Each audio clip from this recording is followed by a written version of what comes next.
Alright, let's get right to it. Review number 2. You should have already gone through these problems. You should have tried them to the best of your ability, and now you're watching this video to get the solutions to make sure you did do them correctly. And if you couldn't get them, make sure you pay close attention to the explanations for them. Alright, so some multiple choice problems here you might see on the quiz. So solutions, so the zeros basically. You know, and you could try and factor this, but I'm just looking at the choices, and they all have a radical in them, so that kind of indicates to me that it's not going to be able to be factored. You could try and factor it, but it's not going to work out. So we're going to use our quadratic formula. X equals negative b. So remember, a, b, c. So negative b, well, b is already negative 3, so it's going to be positive 3. Plus minus, b squared is 9. Minus 4 times a is 2 times c is negative 7. And then 2a is 4. 3 plus minus. So it's going to be 9, and then this is going to be 56. 9 plus 56 is 65. And that's over 4. And then, of course, that is choice 1, choice A. Which graph could be the function f of x where f of 4 is 0, f of negative 1 equals 0, and f of negative 5 equals 0. These are your zeros. That's where the function equals 0, so those are the x-intercepts.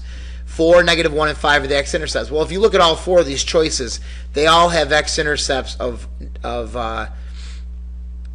negative 5, negative 1, and 4. All of them have negative 5, negative 1, 4. Negative 5, negative 1, 4. Negative 5, negative 1, 4. They all have those zeros. They all have those x-intercepts. This is where you're going to determine which graph it would be. All right, so f of negative 8. So that's when x is negative 8. When x is negative 8, I don't know what the y is, but I know it comes out to be negative. When x is 0, what's the y?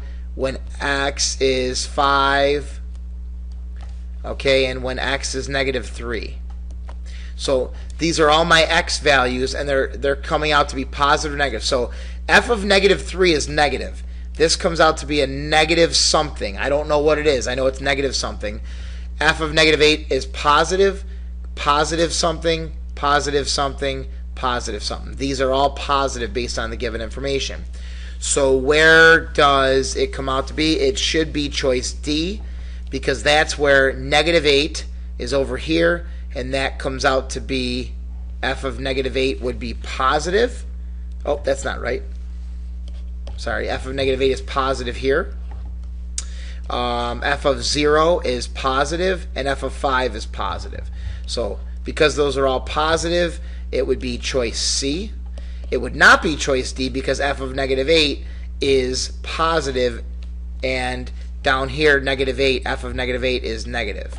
So therefore, it would not be D, and then these aren't even close. Number 3, given p of x and v of x, find v of x minus p of x. So take function v of x, negative 5 over 2 x squared plus 3/5 x, and subtract. Now remember, subtraction is just the adding but changing the signs.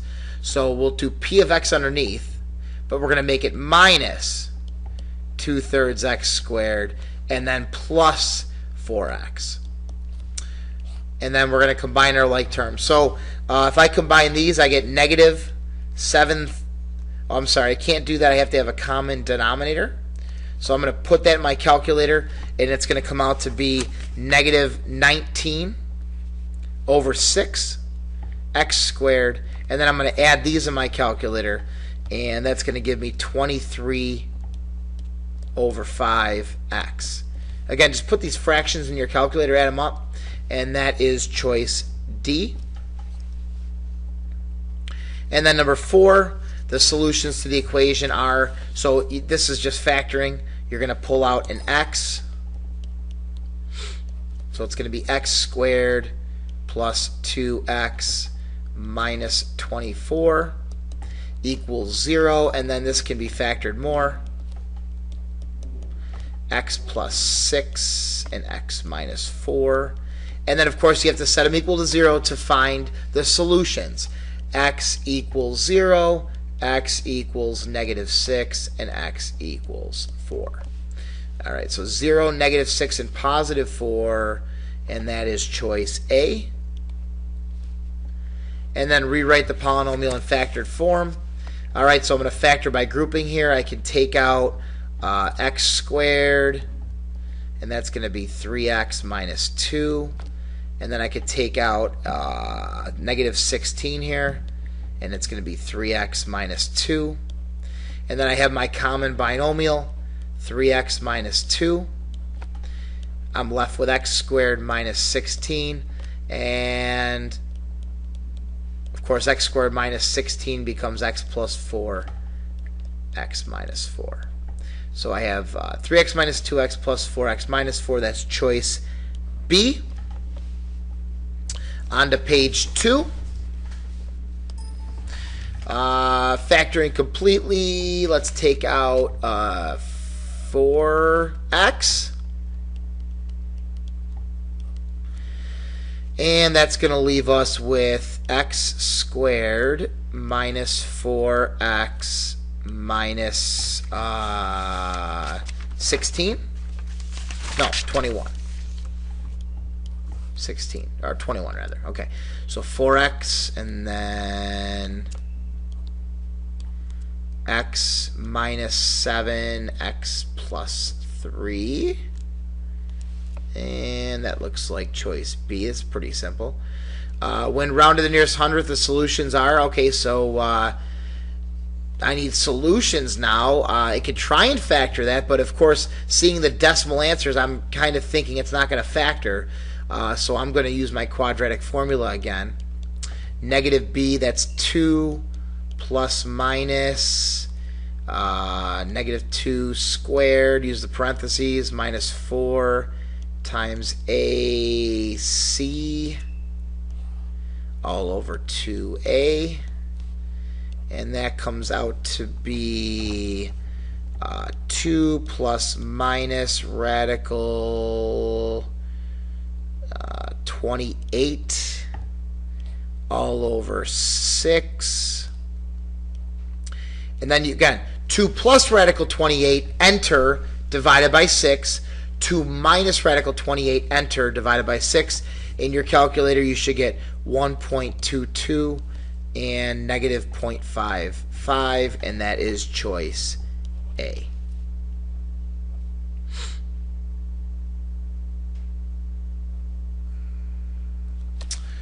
Given the graph, identify the intervals where it is increasing. Where is it increasing? Okay, well, it starts at negative infinity and it goes up. So it is increasing. I'm going to do it in red. It's increasing here to the max. That's increasing. And then it starts to decrease to here.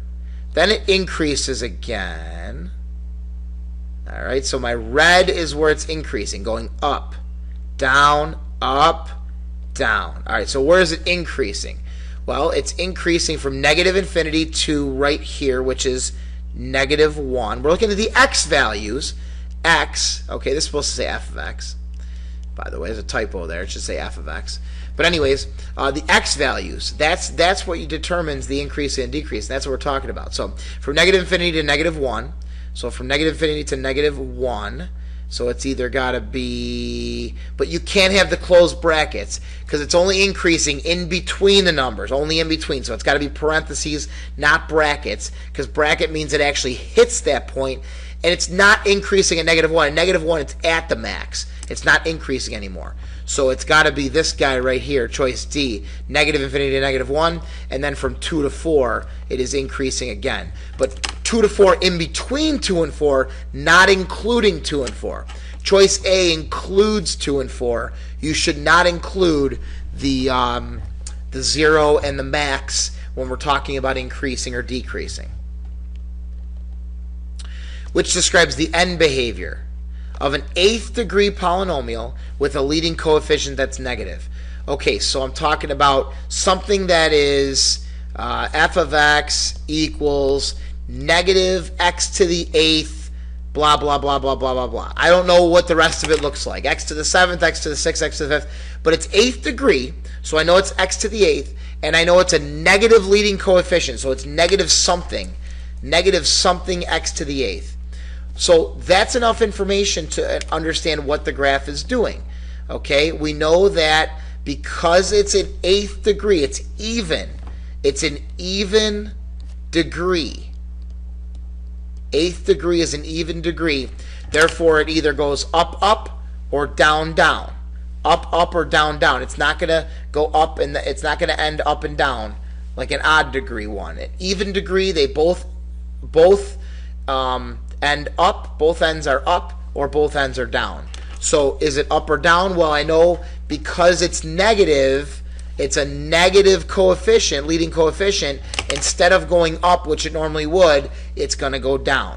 So I know my function ends down both directions. So it goes up, down, up, down, up, down, up, down, and then it ends down. We're talking about the end behavior only. So what does it do on the end, and what does it do on this end?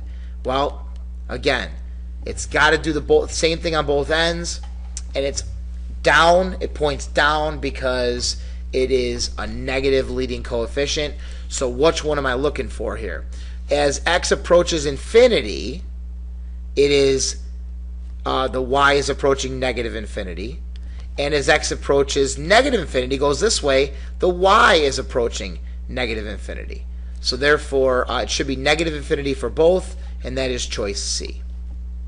All right, let's get into some part 2, 3, and 4 questions. Synthetic division. Well, if I'm dividing by x minus 5, I got to use x equals 5 in my synthetic box.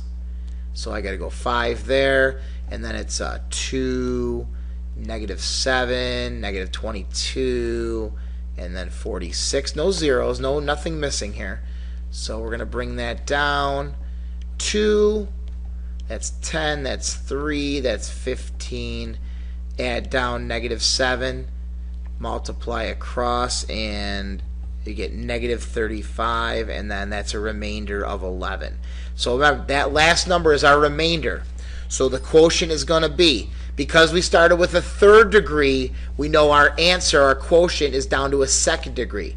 2, x to the 2nd, then the 3 plus 3x, and then the 7, minus 7, plus 11, the remainder, over x minus 5. Just write your remainder that way. So there is your quotient. All right, so now we're on number 11, then we're going to go to our last, we got the graph, and then we got our last page. All right, so number 11, 4x to the 3rd minus 28x squared, so on and so forth. Express irrational solutions to the nearest hundredth. We want to solve for x, so we need to get this equal to 0. We're going to subtract 2x and subtract 17 to the other side. Let's see if we can't factor this. 4x to the 3rd minus 28x squared minus 9x, and then plus 63. And it's a 4-term polynomial, so I can try and factor maybe by grouping. I can take a 4x squared out of here, and that's going to be x minus 7. And oh, look at this. I could take out a negative 9, x minus 7. Look at that. How nice is that? X minus 7, 4x squared minus 9, and then 2x plus 3, 2x minus 3. And of course, I need to solve. So x equals 7.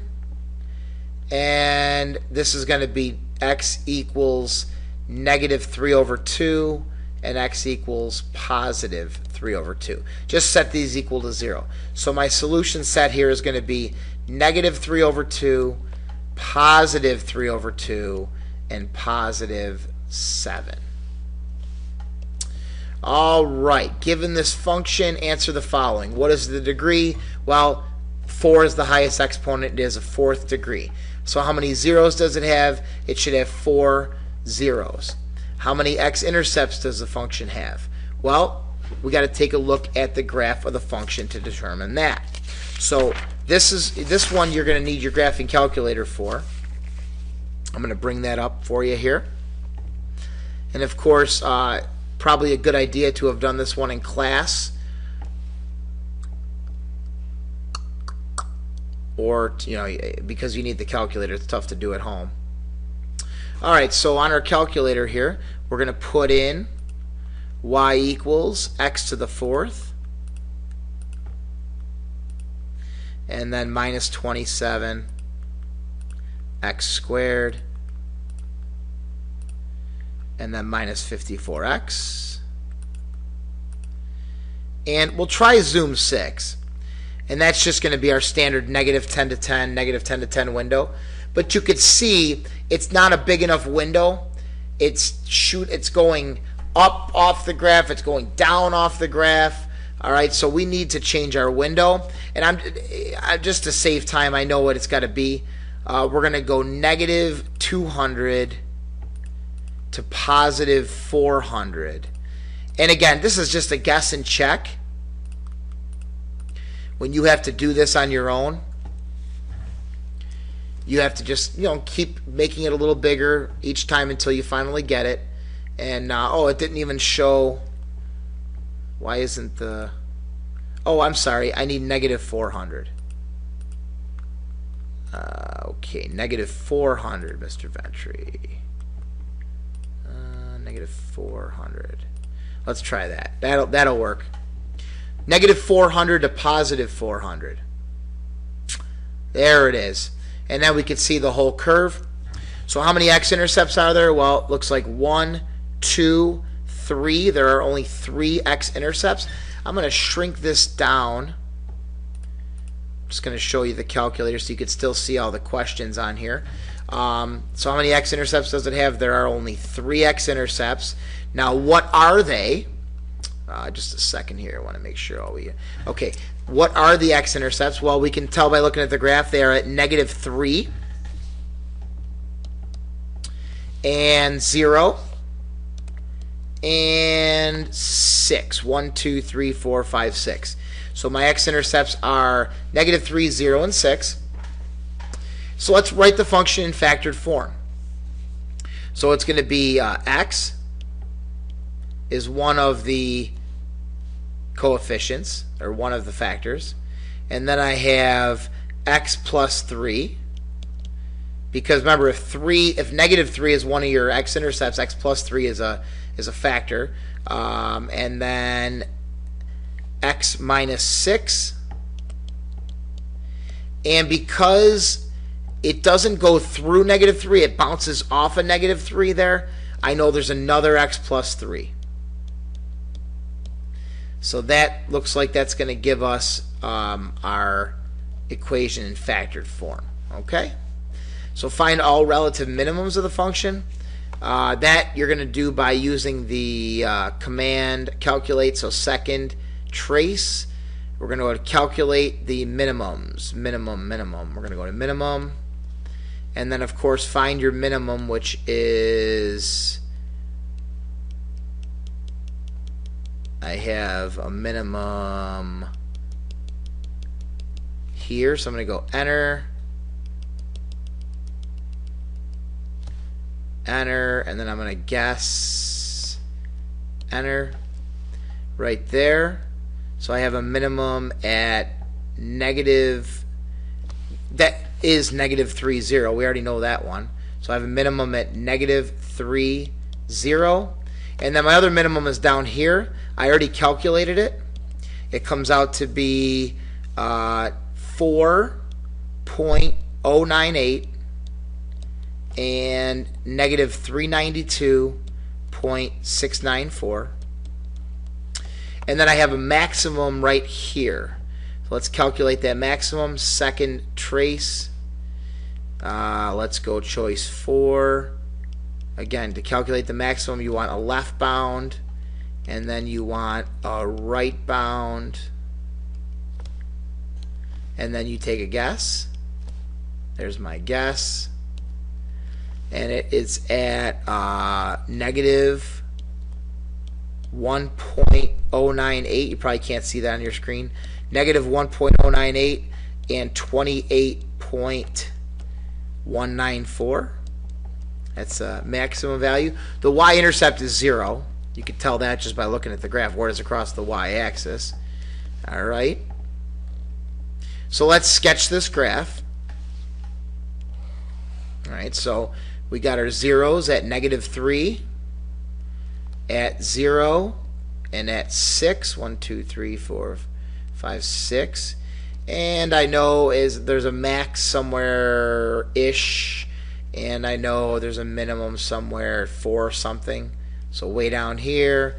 So we could just kind of look at the graph and sketch it.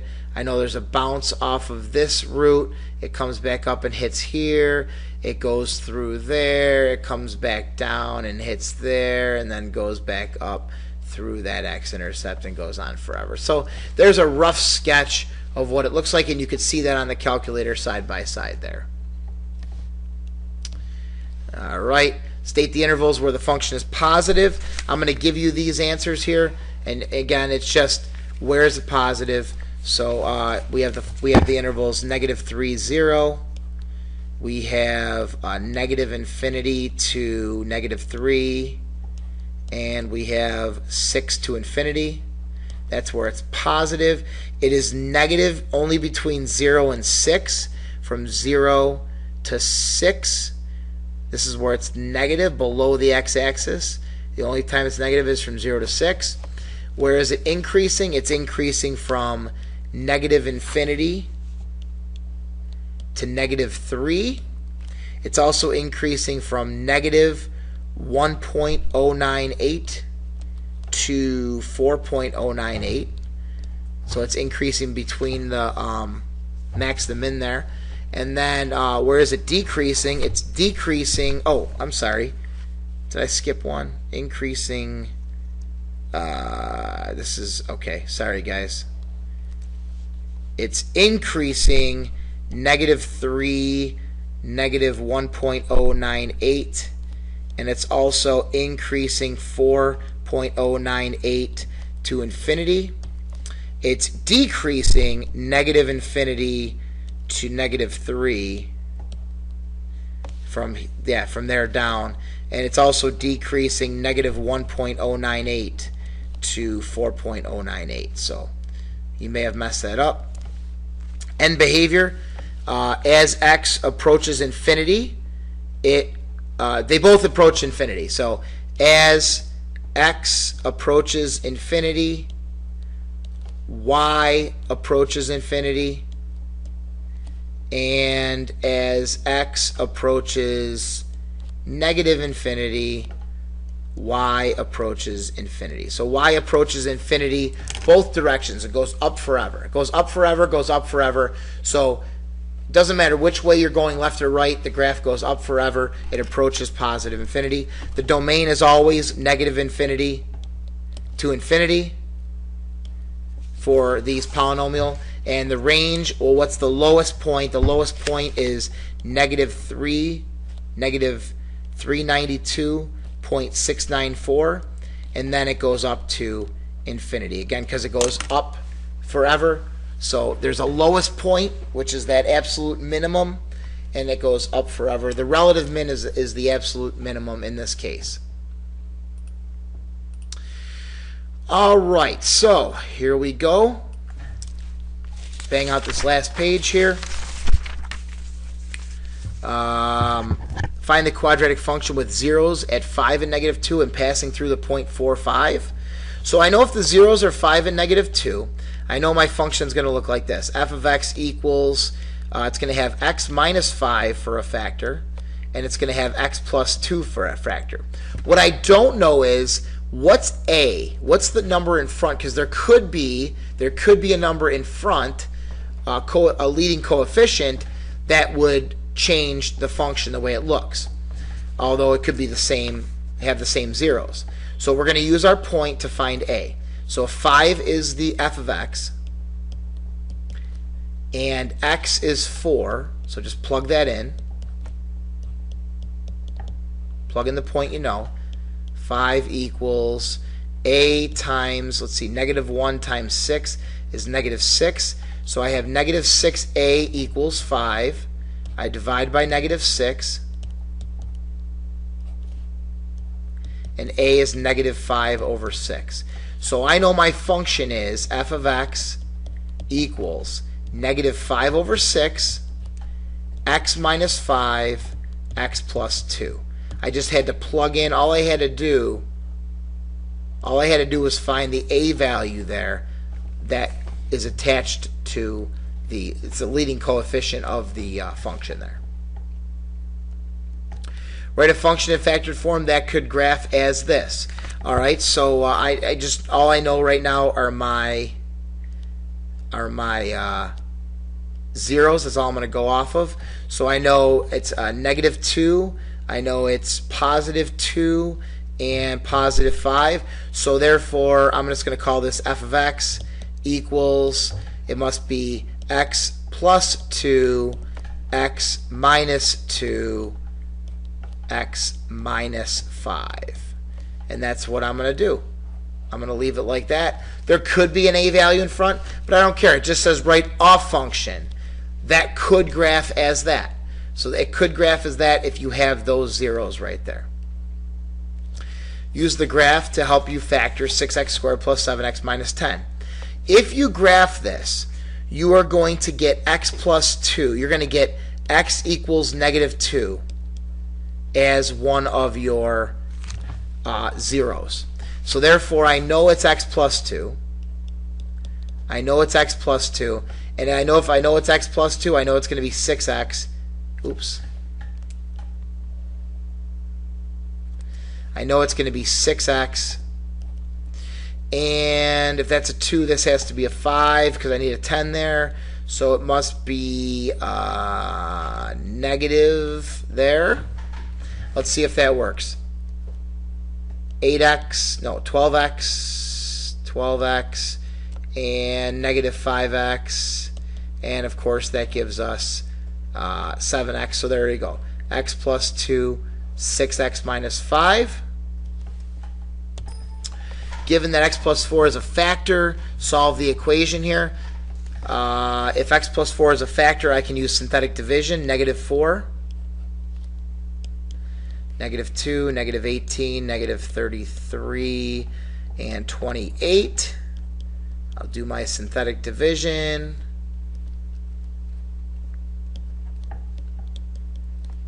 So I got 40, and then 7, and then negative 28, and then 0. So I got negative 2x squared minus 10x plus 7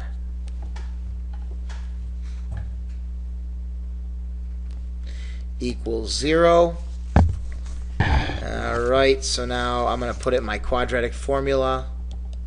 Negative b, so it's 100 minus 4ac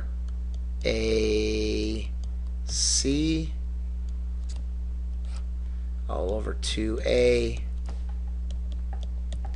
So it comes out to be 5.62 and also negative 0.62.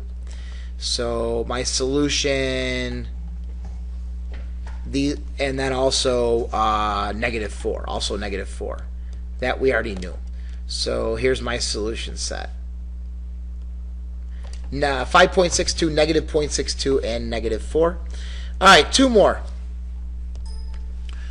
Given that 5 is a solution, all right, if I know 5 is a solution, I'm going to knock this down using synthetic division. 1, negative 11, 38, and negative 40.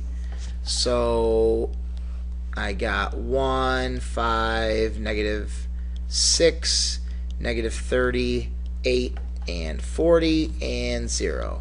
So I have x squared minus 6x plus 8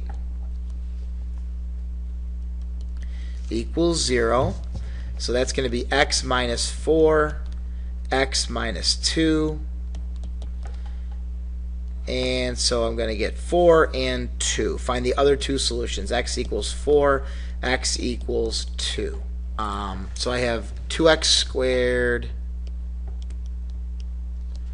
plus 3x minus 5, and then I have into 10x to the 5th plus 15x to the 4th minus 21x to the 3rd plus 0x squared minus 19x plus 15.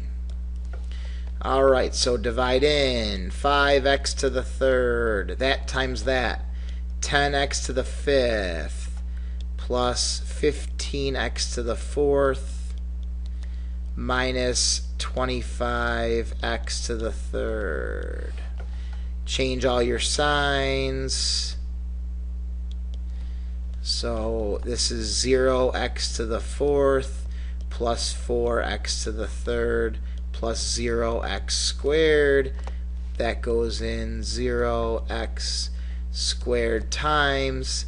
That's going to be 0x to the 4th plus 0x to the 3rd plus 0x squared. And then subtract, and I get 4x to the 3rd plus 0x squared, and bring down negative 19x.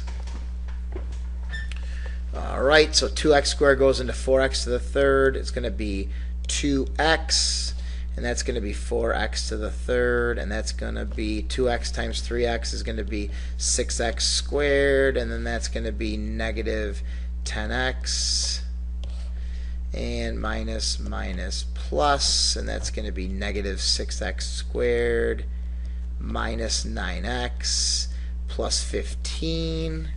2x squared and negative 6x squared is negative 3. Gives me negative 6x squared minus 9x plus 15. And that comes out to be 0. So there it is.